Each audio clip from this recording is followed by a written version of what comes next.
I'm 76 years old, and I'm dying of congestive heart failure that the doctors say came from carrying a secret so heavy it literally crushed the organ that's supposed to sustain life.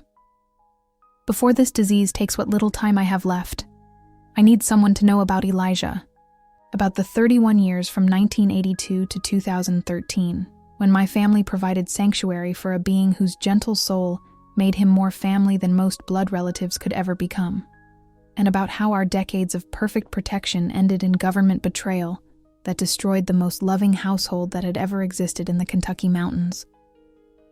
My name is Martha Henderson, and back then I was 38 years old, a widow raising 4 children alone on the farm my husband left us, when a mining accident took his life, along with 7 other men who'd spent their lives digging coal from mountains that gave grudgingly and took without mercy.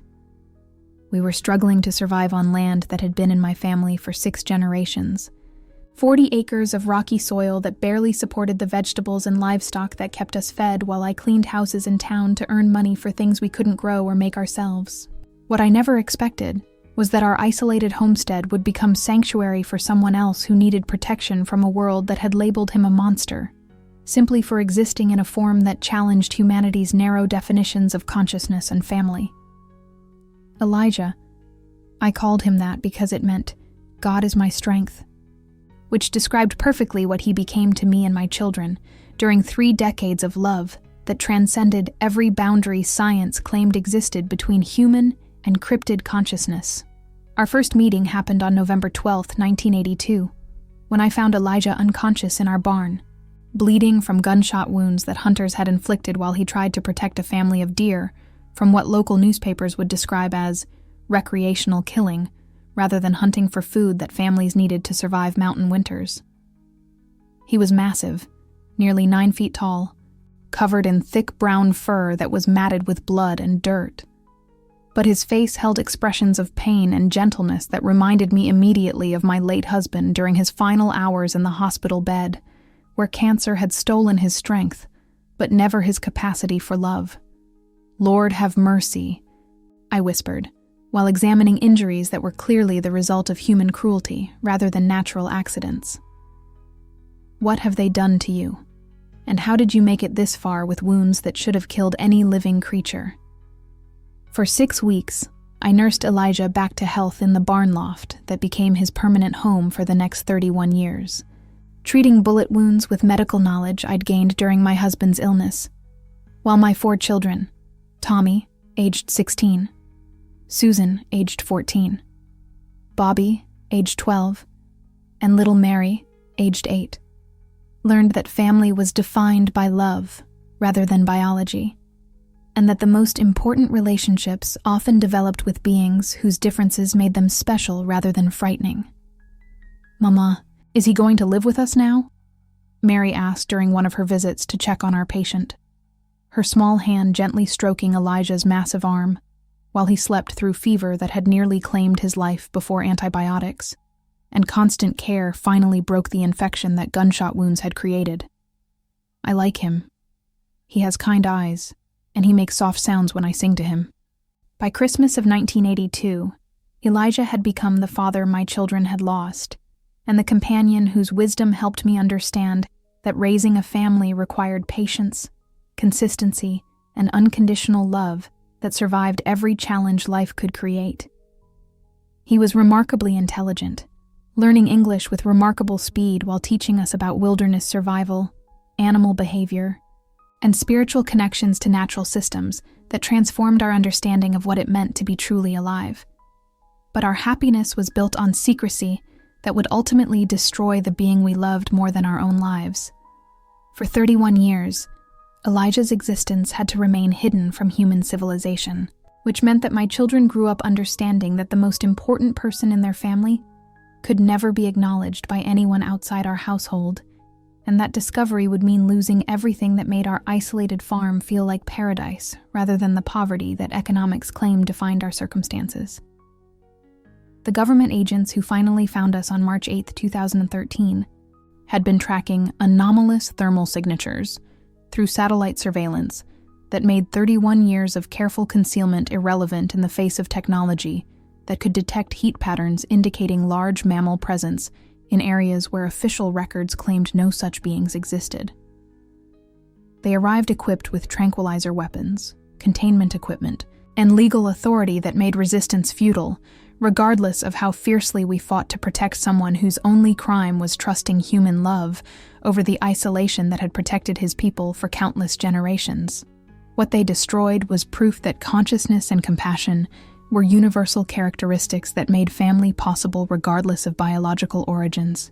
And what they stole was the most beautiful relationship between species that had ever existed in mountains, where my ancestors had learned to respect rather than exploit the ancient wisdom that lived in the deepest forests. The heart failure that's killing me started beating irregularly the day they loaded Elijah into a containment vehicle, while my children and I screamed for the being who taught us that love transcended every boundary except the ones created by institutional fear of acknowledging consciousness in forms that challenged official understanding of intelligence and family.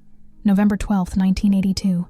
Started as one of those bitter Appalachian mornings when frost covered everything with crystals that looked like scattered diamonds, and the air carried the promise of winter storms that would isolate our mountain farm for weeks at a time.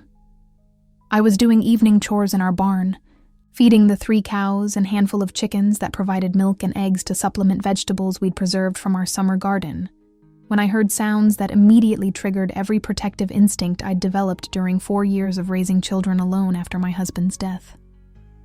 Something large was moving in our hayloft, not the scurrying of mice or the settling of stored feed, but the labored breathing of someone or something that was clearly injured and seeking shelter from mountain weather that could kill weakened creatures within hours of nightfall. My first assumption was that a wounded deer had somehow climbed into our barn, seeking protection from hunters who'd been active throughout our area since the beginning of November hunting season. "Easy now," I called softly, while climbing the ladder that led to the loft where we stored hay for winter feeding.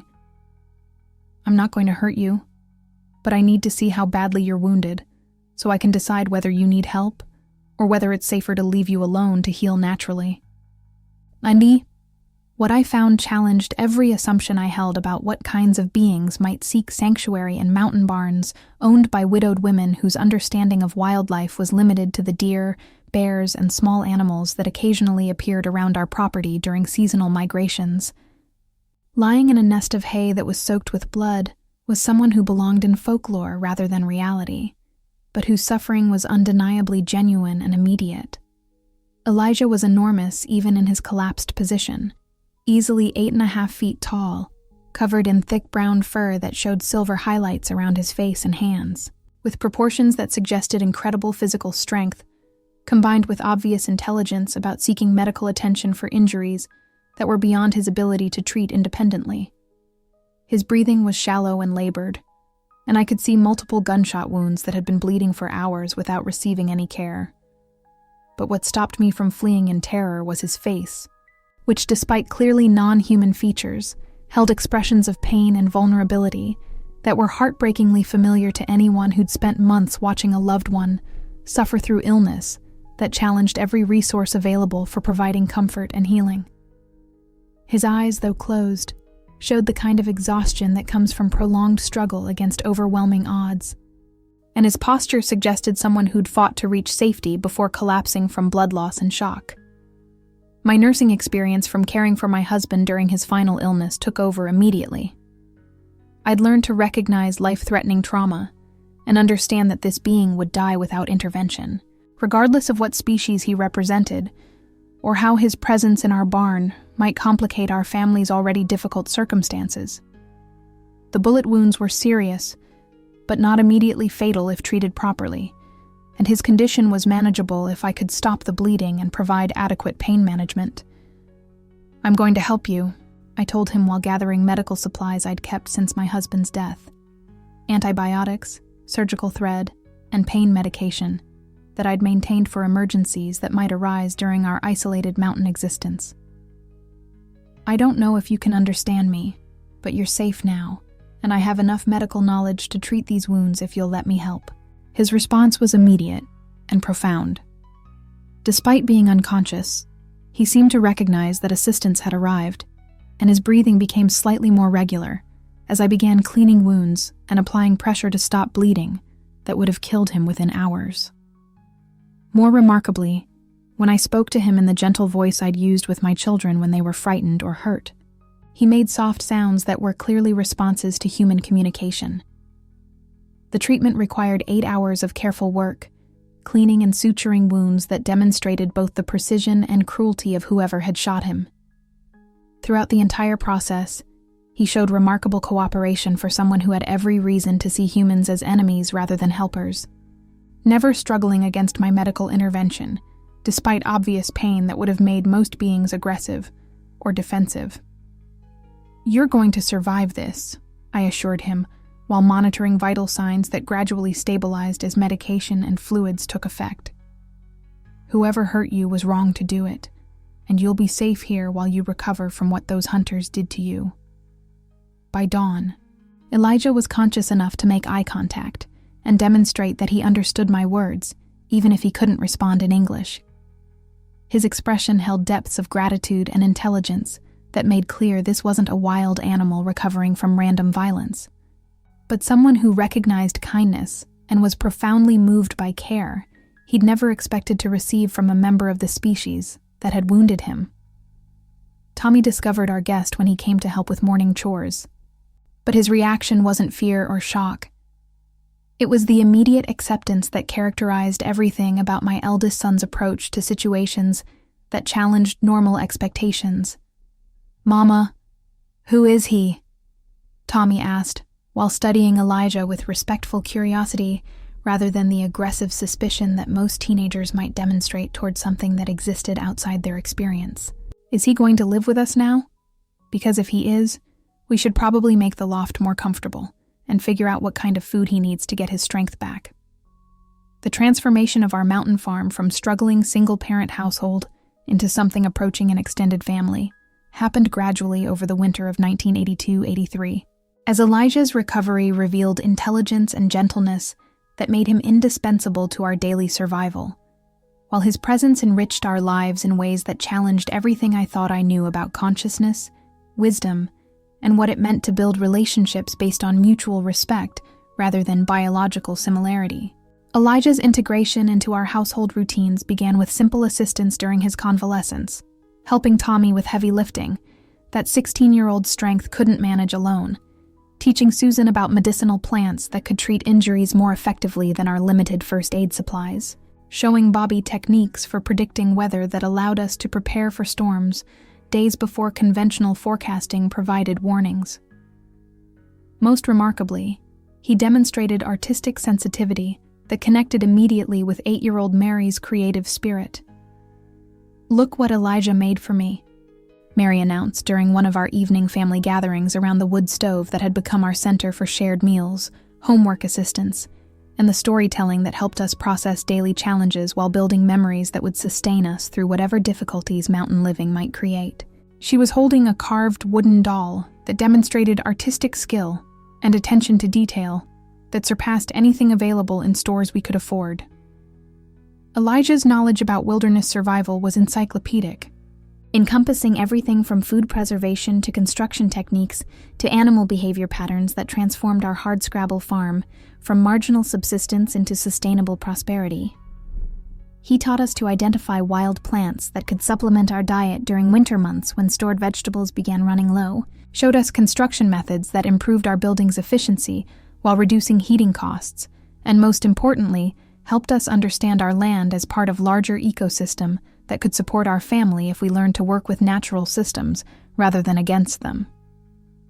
"Your farm could produce enough food to feed twice as many people," Elijah observed while examining our gardens and livestock facilities with expertise that revealed generations of accumulated knowledge about sustainable agriculture. "The soil needs different treatment, the water systems could be improved, and the crop rotation should follow patterns that build fertility rather than depleting nutrients that plants need for healthy growth." But beyond practical education, Elijah provided emotional stability that helped my children process grief from losing their father, while developing confidence about their ability to build meaningful lives, despite economic disadvantages that limited their opportunities for conventional success. He was patient when they struggled with schoolwork, protective when outside pressures made them feel inadequate, and wise when adolescent challenges required guidance that combined understanding with firm boundaries.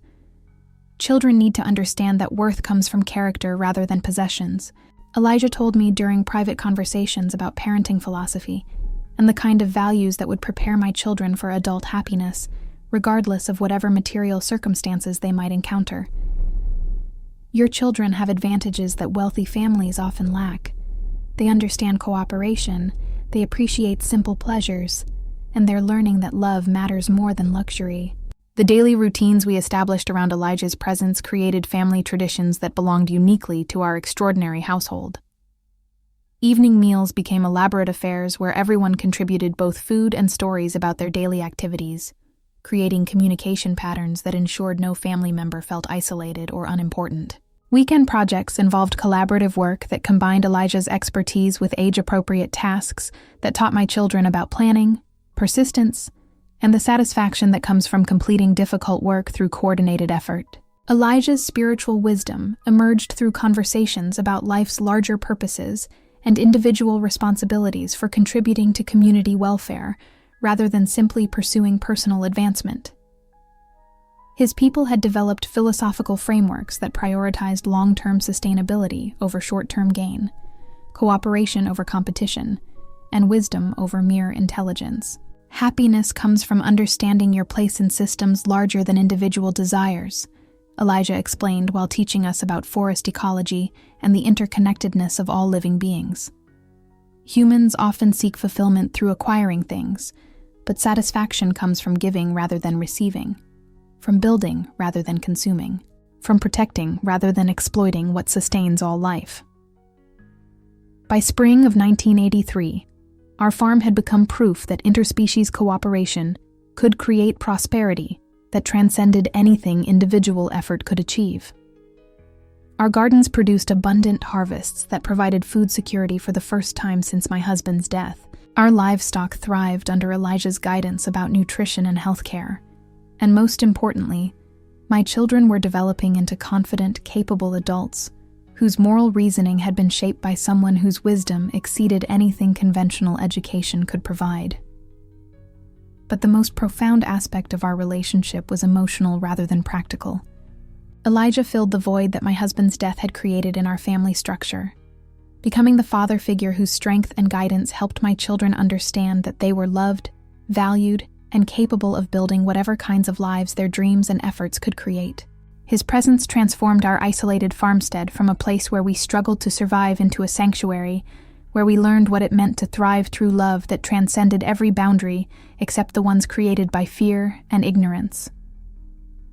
"We're the luckiest family in Kentucky," Mary declared during one of our evening conversations, her small hand holding Elijah's enormous one with absolute trust in his protection and wisdom. "Other kids don't have someone as wonderful as Elijah to teach them things and keep them safe and make them feel like they're special enough to deserve all the love their hearts can hold." For 31 years, our mountain farm became living proof that consciousness and compassion were universal characteristics that made family possible regardless of biological origins, and that love could survive any challenge except institutional forces that valued control over understanding. Living with the secret of Elijah's existence meant that our family operated under constant vigilance against discovery by people who would see our beloved patriarch as a monster, requiring elimination, rather than the wise, gentle being whose presence had transformed our lives from desperate survival into something approaching perfect happiness. By the early 2000s, maintaining absolute secrecy had become increasingly difficult as technology transformed rural Kentucky in ways that eliminated the isolation that had once protected families like ours from governmental oversight and institutional intrusion. Cell phone towers began appearing throughout the Appalachian Mountains as communication companies sought to eliminate coverage gaps that had provided perfect concealment for beings like Elijah, who'd survived for generations by remaining invisible to surveillance systems that couldn't detect what they weren't designed to identify. Internet service required infrastructure development that brought roads, power lines, and maintenance personnel into areas that had been completely inaccessible during our first 2 decades of protecting our family secret. Most ominously, Homeland Security initiatives implemented after September 11th created comprehensive monitoring of rural areas that might conceal terrorist training camps or other security threats. Advanced surveillance systems designed to detect unusual activity in remote locations couldn't distinguish between potential threats and indigenous beings whose only crime was existing in forms that challenged official understanding of North American wildlife. They're watching everything now. My son Tommy warned during family meetings about adapting our routines to address new dangers that hadn't existed during Elijah's early years with us. Tommy had served in the military and understood surveillance technology in ways that helped our family recognize threats before they became unsurmountable. Satellites can see heat signatures through forest canopy, and they're mapping every square mile of territory that used to provide perfect hiding places for people who needed to stay invisible. Elijah understood the implications of these changes long before I recognized how fundamentally they threatened our family's security. His people had developed survival instincts that made them sensitive to human encroachment in ways that allowed early detection of activities that might compromise their safety. And by 2010, he was showing obvious anxiety about increased technological presence in areas around our property. My children, now adults with families of their own, had built their entire lives around protecting the secret that ensured Elijah's safety while maintaining the relationships that had sustained us for 3 decades.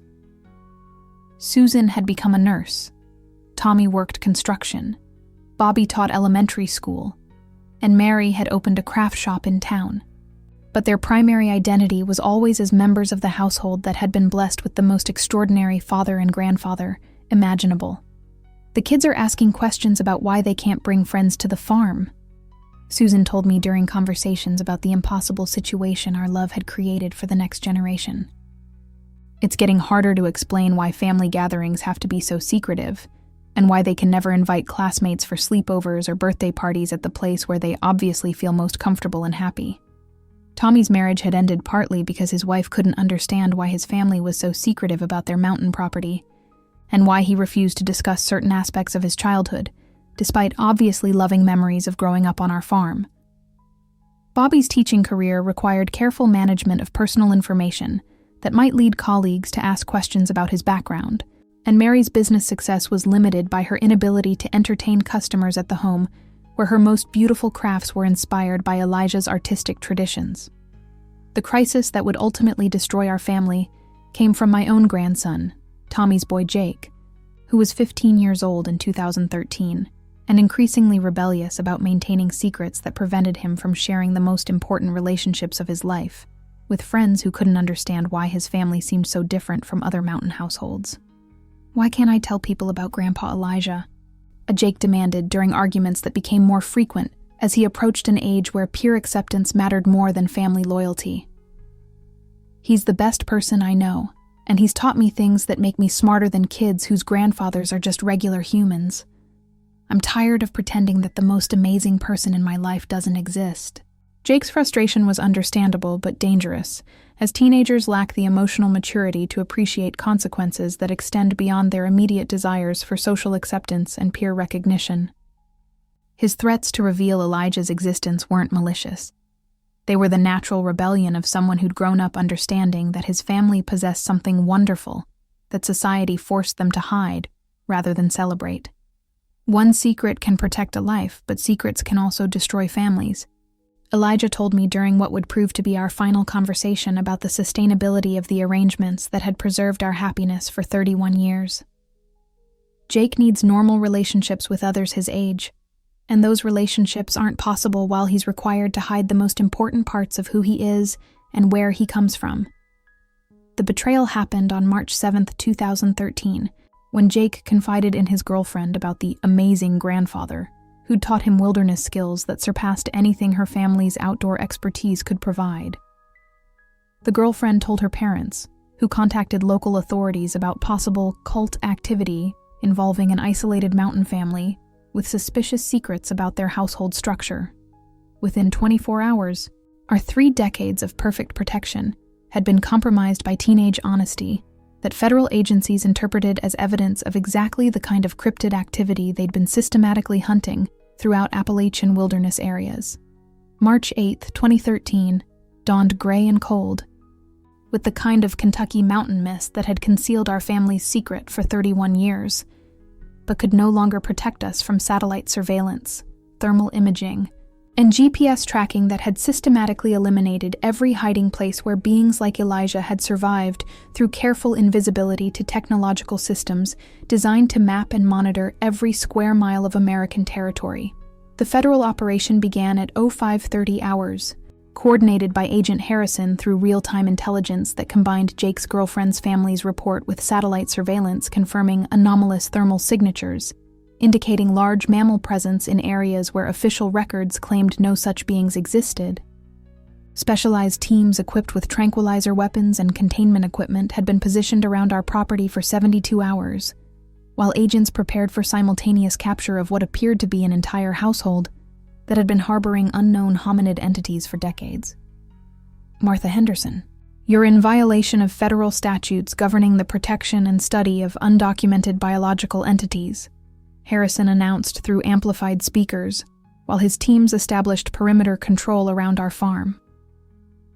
All residents will be detained for comprehensive debriefing about your long-term interaction with cryptid subjects, and any non-human entities will be transferred to appropriate research facilities for scientific evaluation. My response revealed both the depth of love I felt for Elijah and my complete inability to comprehend that institutional power valued discovery over the welfare of conscious beings who'd committed no crime, except trusting human goodness, despite everything their species had learned about civilization's tendency to destroy what it couldn't control or understand. His name is Elijah, and he's been our family for 31 years. I called back while my children and grandchildren positioned themselves protectively around the being who'd raised them with more wisdom and love than most biological fathers ever provided their own offspring. He's not a biological entity or a research subject or a specimen to be studied. He's a person who saved our lives when we had nothing, and who's never done anything except love and protect the family that chose to love him in return. But federal agencies had been preparing for exactly this type of resistance, developing protocols for managing civilians whose emotional attachments interfered with scientific research objectives that were considered more important than individual relationships or family structures that challenged established understanding of appropriate human-cryptid interactions. Elijah made the choice that defined the end of our story and demonstrated the moral courage that had characterized everything about his relationship with our family for 3 decades. Despite our pleas for him to flee into wilderness that might still provide temporary sanctuary, he stepped forward to surrender voluntarily, rather than allow me and my children to face legal consequences for crimes that federal agencies claimed we'd committed by providing protection to someone whose existence represented strategic research opportunities. Martha has shown me 31 years of love that I never expected to receive from humans, Elijah said, with the dignity that had made him the most extraordinary father and grandfather any family could imagine. She chose to protect me when protection required risking everything she'd worked to build for her children. And I won't repay that gift by allowing her to be punished because of my presence in her household. Agent Harrison's response revealed the mindset that made negotiation impossible and tragedy inevitable. Subject: you're an unidentified hominid entity that represents critical strategic value for advancing scientific understanding of consciousness and intelligence. You'll be transported to designated research facilities, where qualified personnel can study your cognitive and physical capabilities without interference from civilians whose emotional attachment compromises objective analysis. What followed was the systematic destruction of everything that had made the previous 31 years the most meaningful period of our lives. Elijah was tranquilized despite offering no resistance, loaded into containment equipment designed for transporting dangerous wildlife to laboratories, where he would spend whatever remained of his life as a test subject for studying consciousness that existed in forms federal agencies had never been prepared to acknowledge or respect. My breakdown as they loaded Elijah into the transport vehicle was complete and devastating. I fought federal agents with the fury of someone whose father and best friend was being stolen by people who would never understand that they were destroying the most loving soul who'd ever chosen to share his wisdom with a struggling family that needed guidance more than wealth. Martha, children, remember our evenings by the fire. Remember that families are forever. even when they're separated by forces beyond our control. Remember that love makes us the same species. Regardless of what others believe about biological differences, Agent Harrison's final offer revealed the scope of federal operations that Jake's innocent honesty had enabled through providing intelligence about cryptid capabilities and long-term human-cryptid cohabitation that government agencies had been seeking to document for decades. Mrs. Henderson, your family will be relocated with new identities and federal support, provided you agree never to discuss your interactions with the subject or attempt to make contact with similar entities, Harrison explained while Elijah disappeared into transport systems designed for valuable biological assets requiring maximum security classification.